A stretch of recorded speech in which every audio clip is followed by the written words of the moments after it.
The steel door opened at 4:47 a.m., 3 minutes earlier than it should have. In Block D of Ridgemont Women's Correctional Facility, nothing happened early. Not meals, not counts, not transfers. The routine was religion here, and religion didn't change. So when Officer Brennan's boots echoed through the corridor before sunrise, before the fluorescent lights had even finished their mechanical hum to life, every woman in every cell knew something was wrong. Maya Torres didn't move from her bunk. She lay perfectly still, eyes open in the darkness, listening to the approaching footsteps with the kind of attention that prison teaches you. 3 years inside had turned her into a different kind of animal, one that could taste danger in the air before it arrived, one that understood silence better than words. The boots stopped outside her cell. Through the small window in her door, she could see Brennan's silhouette. The officer stood there for exactly 7 seconds. Maya counted them before moving on. No rattle of keys, no order to stand for count, nothing. Just those 7 seconds of observation, and then the continuation of that wrong-timed walk down the corridor. Maya's cellmate, Chin, was already awake too. The old woman sat on the edge of her bunk, her weathered hands folded in her lap, her face invisible in the pre-dawn darkness but her breathing audible. Controlled. Careful. You heard? Chen's voice was barely a whisper. I heard. She stopped at 6 cells. Yours made 4. Maya processed this information the way you process everything in prison, by understanding what it meant for survival. 6 cells meant 6 women. A work detail wouldn't need that many at this hour. A transfer would have come with paperwork noise, the shuffle of manila folders, the scratch of pens on clipboards. This was something else. Special selection, Chin said, and the words carried weight that made Maya's chest tighten. She had heard about special selections. Every woman in Ridgemont had. They were stories told in the rec yard, in the shower stalls, in the moments between lights out and actual sleep. Stories about women who got pulled for interviews that weren't interviews, about guards who decided that some inmates deserved extra lessons in respect, about the unofficial justice system that existed in the spaces between official documentation. Maya had managed to avoid that attention for 3 years. She kept her head down, followed the rules, never drew eyes. But something had changed and she was trying to calculate what. The lights came on at 5 a.m. exactly, flooding the cell with that sickly fluorescent glow that made everyone look dead. Maya sat up slowly, her movements measured, and met Chen's eyes across the small space. The older woman's face was grave. Whatever they want, Chen said, don't fight it the first time. Just survive it. Fighting gets you isolation, and isolation is where women break. Maya nodded, storing this wisdom with all the other survival lessons Chen had taught her. The old woman had been inside for 22 years, longer than Maya had been alive when she'd entered. She knew how this place worked, knew its rhythms and its cruelties, knew which rules to follow and which ones were designed to trap you no matter what you did. At 5:47 a.m., still 3 minutes early, maintaining that wrong pattern, the cell door opened. Officer Brennan stood there, and in the light, Maya could see her face properly.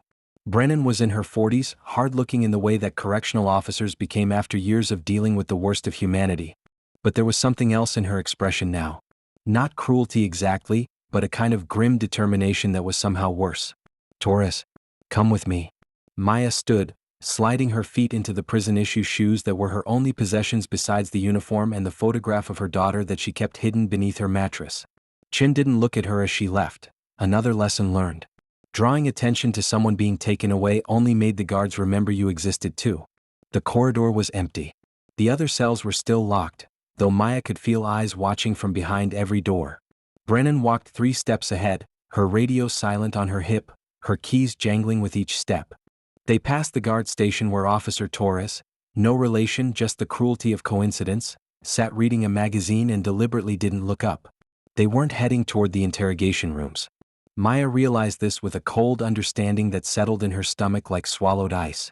They were walking deeper into the facility, toward the administrative wing where inmates rarely went, toward the offices where deals got made and files got lost and the real power of the prison operated away from cameras and witnesses. Brennan stopped at a door marked Deputy Warden McKay, Private. She knocked twice, waited for a muffled response, then opened it and gestured for Maya to enter. The office was larger than Maya's cell, which meant it was large by prison standards. A desk dominated the space, covered in neat stacks of paperwork. Behind it sat Deputy Warden Sarah McKay, a woman in her 50s whose reputation inside Ridgemont was complicated. Some inmates said she was fair. Others said she was worse than the worst guards because she hid her cruelty behind regulations and procedure. But McKay wasn't alone. Standing against the far wall was an inmate Maya recognized from the yard. Gabriela Santos. Gabby to anyone who'd survived more than 6 months inside.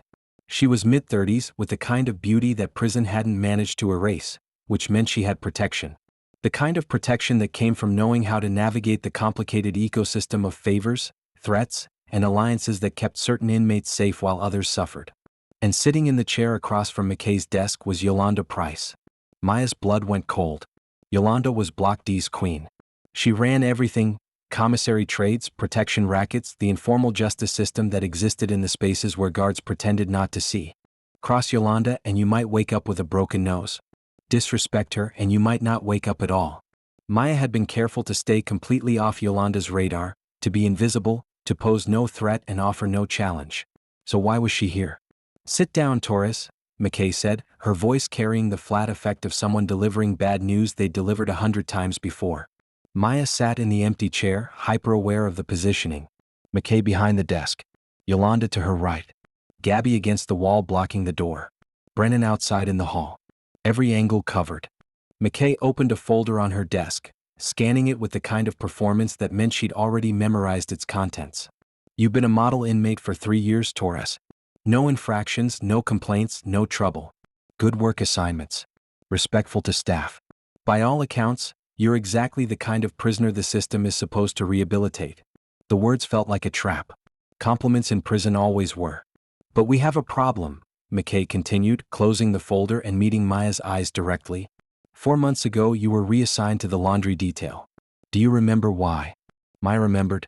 Her previous assignment had been in the library, cataloging books and helping with the GED program. It was the best job in the facility, quiet, relatively safe, away from the worst of the violence and noise. Then one day, without explanation, she'd been pulled and sent to the laundry instead. The work was harder, the environment more dangerous, the supervision less consistent. "I was told it was a staffing adjustment," Maya said carefully. "That's what you were told. What really happened is that someone requested your transfer. Someone with influence over work assignments. Someone who wanted you in a specific place at specific times." Maya's mind raced, trying to understand what this meant. The laundry ran 2 shifts and she'd been placed on the evening detail, 6 p.m. to 2 a.m. Fewer guards, more shadows, more opportunities for things to happen away from witnesses. Yolanda spoke for the first time, her voice carrying the kind of authority that didn't need volume. "Officer Marcus Chen works the laundry night shift. Ever talked to him, Maya?" The use of her first name was deliberate. It created a false intimacy, a suggestion of familiarity that was really a demonstration of power. Yolanda knew her, had been paying attention, had been planning something. "Only about work," Maya said, which was true. Chen was young for a corrections officer, maybe 25, and unlike most of the guards, he wasn't openly hostile. He didn't go out of his way to be cruel. In prison, that counted as kindness. "He's been bringing you things," Yolanda continued. "Extra soap. Better quality shampoo. A newer uniform that actually fits. Small things. Favors." Maya felt the trap closing. "He offered them. I didn't ask." "I know you didn't ask," Yolanda said, and now there was something almost pitying in her tone. "That's what makes this so easy. See, Officer Chin has been doing the same thing with 3 other women. Building trust. Establishing patterns. Creating situations where you feel grateful, where you feel like maybe he's different from the other guards, where you might be willing to do him a favor in return." McKay picked up where Yolanda left off, the 2 women operating in a synchronized performance that suggested this conversation had been rehearsed. 2 weeks ago, we received an anonymous complaint about Officer Chin. Allegations of inappropriate conduct with inmates, smuggling contraband, sexual coercion. The kind of allegations that trigger a formal investigation. "I haven't done anything with Officer Chin," Maya said, and heard the desperation creeping into her voice despite her attempt to control it. "I believe you," McKay said, which somehow made everything worse. "But here's what's going to happen. The investigation will interview every woman who's had contact with Chen. You'll be asked questions.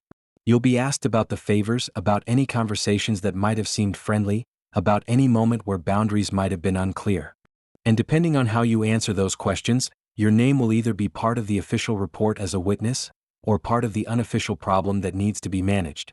Gabby finally spoke, her voice softer than the others but no less threatening. 4 women on his list, Maya. 4 of us he picked special. You know what happens when guards get caught crossing lines? They get fired. They lose their pensions. Sometimes they get charged. And you know what happens to the inmates who were involved? We get labeled. We get marked. We get transferred to facilities where they know how to handle troublemakers. Maya understood now. This wasn't about Officer Chen. He was just the mechanism.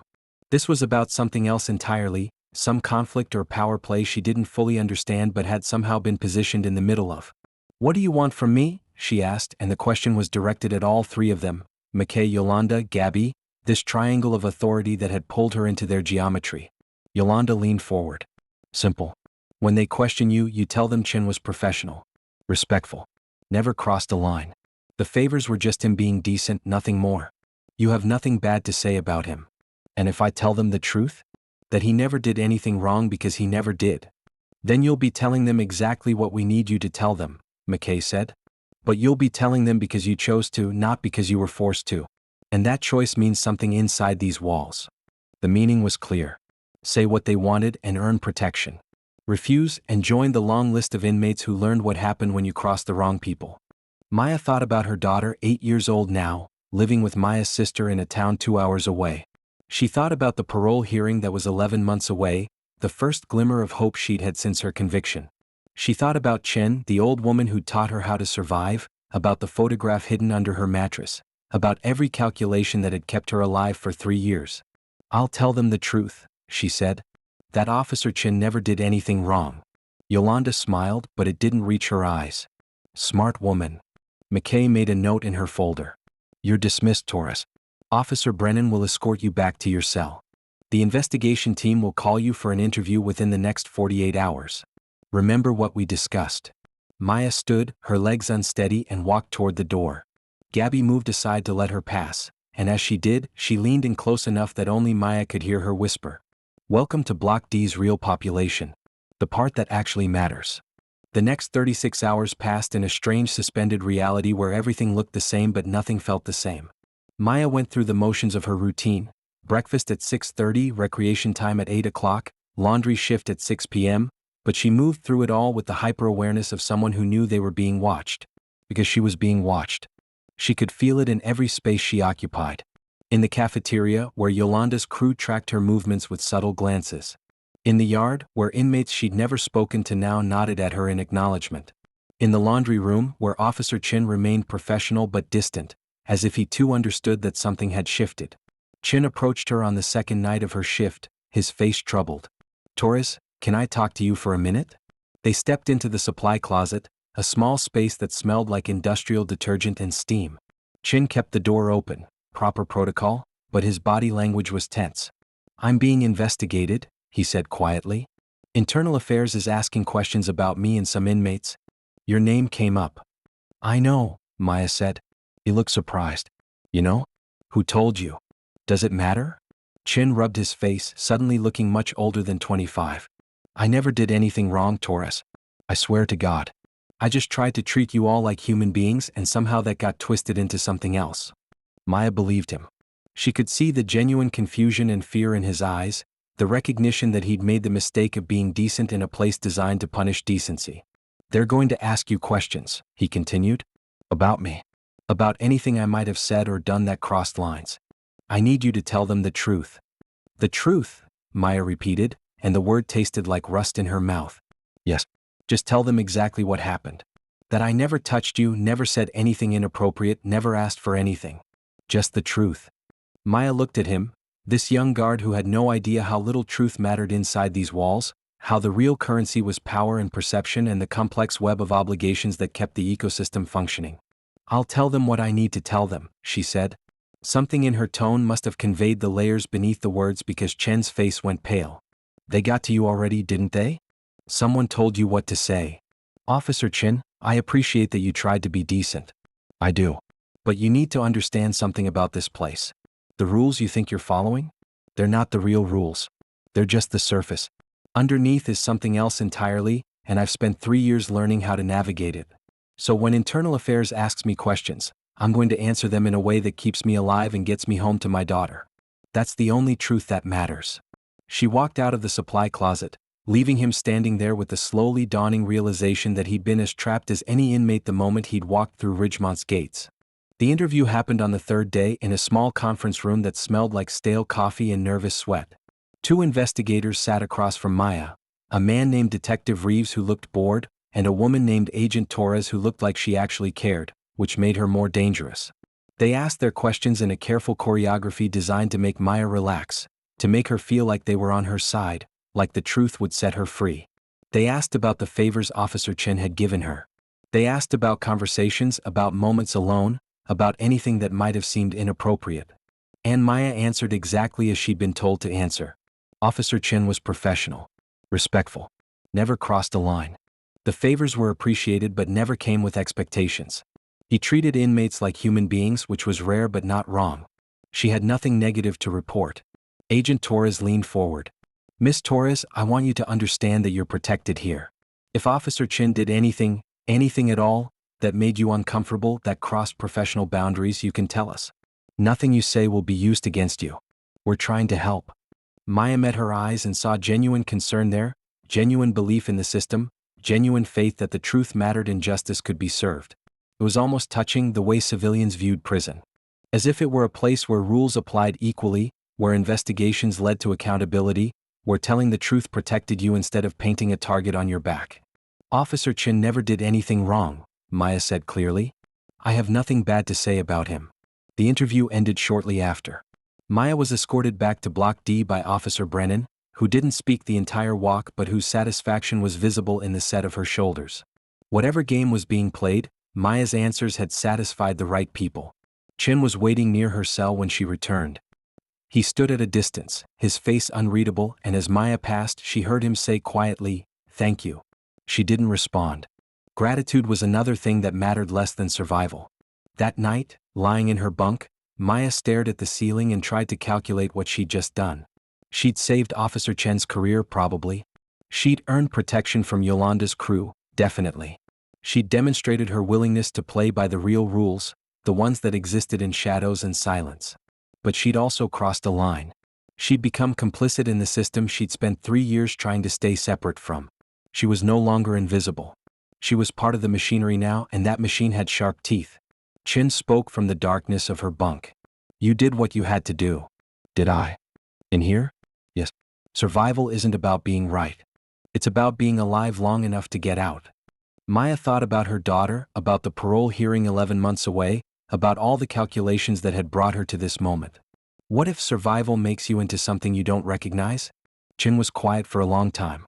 When she finally spoke, her voice carried the weight of 22 years inside these walls. Then you remember that prison doesn't get to keep all of you. You take something out when you leave. Something they can't touch. You just have to decide what that is and protect it no matter what else you have to sacrifice. What did you protect? Maya asked. My name, Shin said simply. They can make me do things. They can make me say things. But they can never make me forget who I really am. Wang Qin, mother of 2 daughters. Guilty of crimes I actually committed, serving a sentence I actually deserve. That's mine. Everything else is just performance. Maya closed her eyes and tried to imagine what she would take out of Ridgemont when her time finally came. What piece of herself she could protect through all the compromises and calculations and moral arithmetic that survival required. She was still trying to figure it out when sleep finally came. 3 weeks later, Officer Chen was cleared of all allegations. The investigation concluded that the complaints were unfounded, that he had maintained appropriate professional boundaries, that the inmates who'd reported his kindness as evidence of wrongdoing had been mistaken or malicious. He returned to the laundry shift, but something had changed. He was quieter now, more careful, less willing to extend small kindnesses. He'd learned what prison taught everyone eventually, that decency was dangerous, that helping someone could be reframed as exploitation, that the safest position was exactly in the middle, neither cruel nor kind, just present. Maya watched this transformation with a sick feeling in her stomach. She'd saved his career, but she'd broken something in him. The truth she'd told, that he'd done nothing wrong, had been accurate. But the larger truth, that the investigation itself was a weapon wielded by people playing games she didn't fully understand, had been left unsaid. Yolanda approached her in the yard one afternoon, her crew maintaining a respectful distance but visible enough to make the power dynamic clear. You did good, Torres. Handled yourself exactly right. That kind of reliability means something in here. What does it mean? Maya asked because she was tired of not knowing the full shape of the trap she'd stepped into. Yolanda smiled. It means you're not invisible anymore. It means when decisions get made about who gets what, who needs protecting, who has value, your name is on the list now. The good list. And what's the cost? Same as anything else. Loyalty. When we need something, you provide it. When we ask questions, you answer them. When we tell you how things are going to be, you don't argue. Simple. Maya felt the walls of her future closing in. She'd survived by being invisible, by avoiding attention, by staying out of the games that other inmates played. But that strategy had an expiration date and she'd just passed it. Now she was part of the machinery and the machinery had expectations.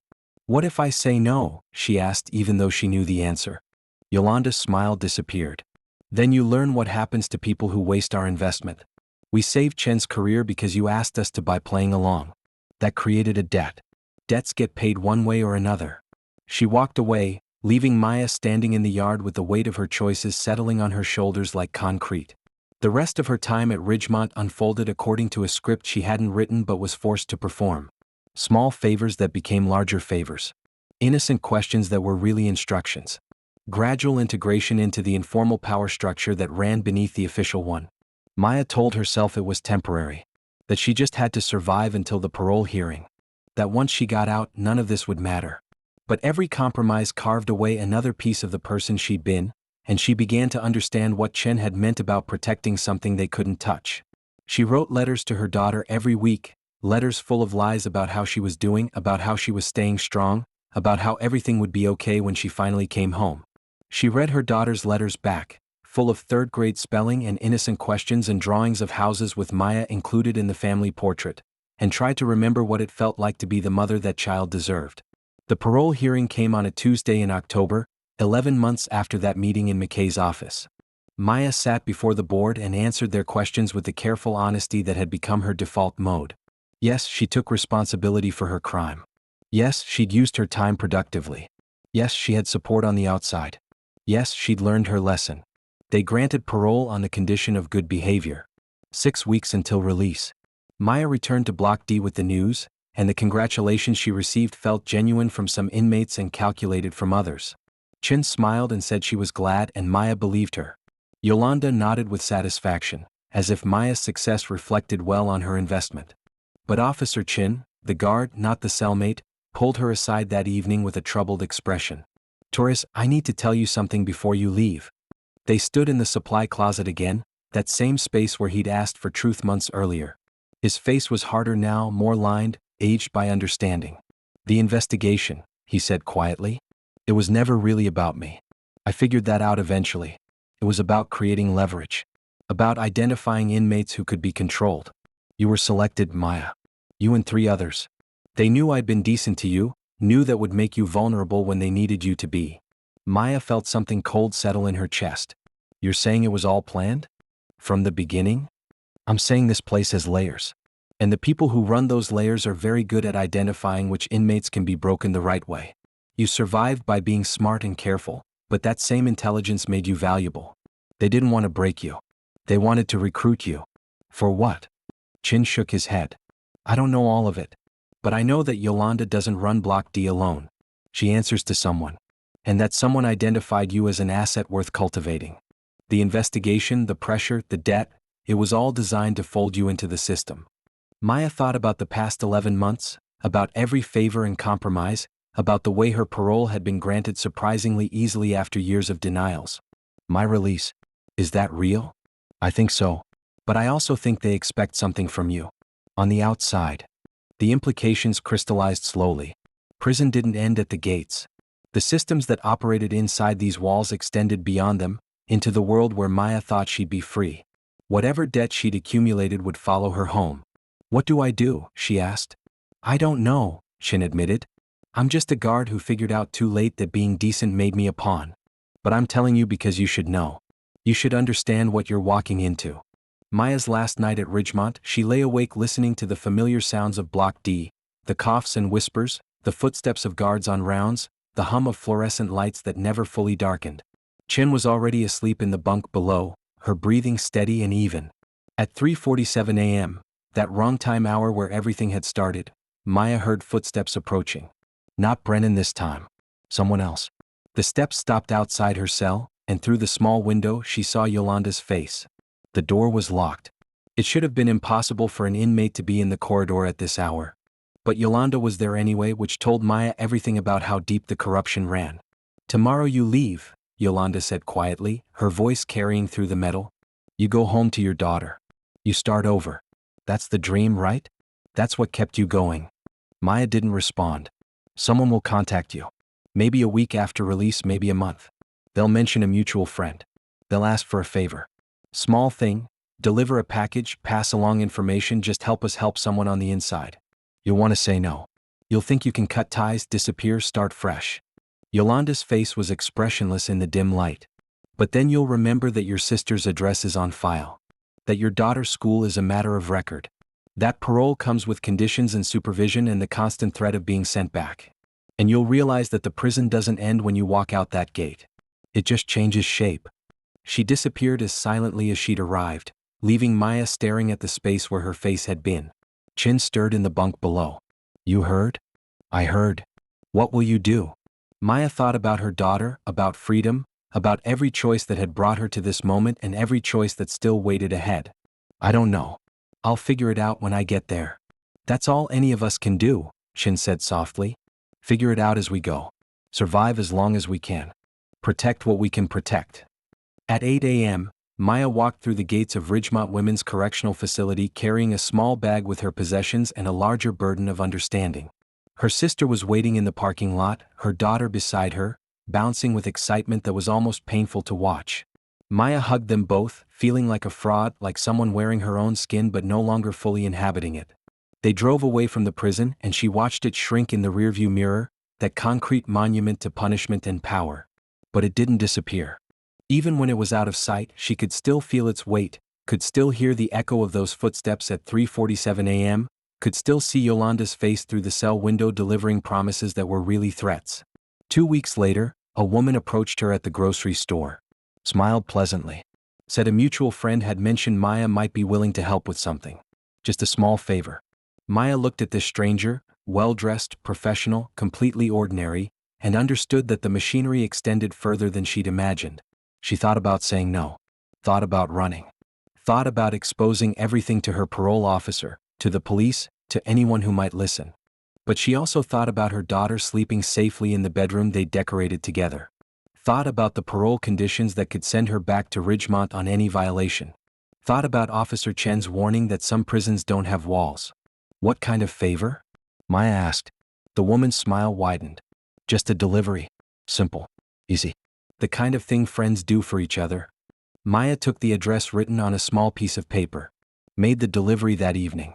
Started a pattern that would define her life for years to come. Free but not free, outside but still inside, surviving but at a cost that accumulated with each compromise. Some nights she dreams about Block D, about the fluorescent lights and the footsteps at wrong hours. Some nights she wakes up and forgets where she is, reaching for the cold metal of her bunk before remembering she sleeps in a real bed now. Her daughter asks her sometimes what prison was like. Maya tells her sanitized stories about resilience and learning lessons.